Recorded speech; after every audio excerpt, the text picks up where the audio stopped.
Hello, church. Today we are in John chapter 10, verse 22 to the end of the chapter for our sword lesson. And in this story, what we see is that it's been a couple months since the first half of John chapter 10. And what's going on is this is kind of a furthering of the discussion that happened several months ago. And it's winter now, and Jesus is in the temple in Jerusalem, and he is in the colonnade of Solomon.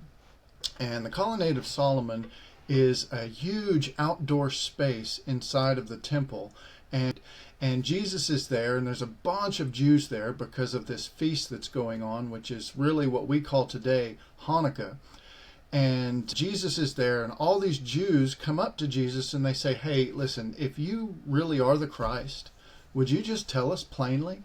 And so Jesus says, "Well, I've already answered this question. You know my answer, but you don't believe me because you're not in my flock. You're not one of my sheep. I do the works that I do, or in other words, the miracles that I do in the Father's name. That means that he is the one who gave me the ability to do these things. He is the one who's putting these words in my mouth. My sheep listen to my words and they follow me, and I give them eternal life for doing that.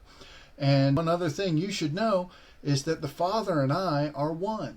Or in other words, I'm God." And so the Jews here, they really freak out because this is blasphemy. And so they want to stone Jesus, and Jesus asks them, "Hey, listen, which of my good works are you going to stone me for? What is it that I'm getting stoned for?"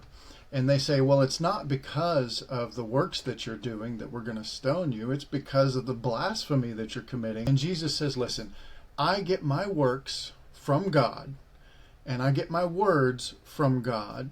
And so if you don't believe the words that are coming out of my mouth, won't you at least believe the works that are happening, and allow those works to then lead you to the conclusion of understanding who I really am, which is God."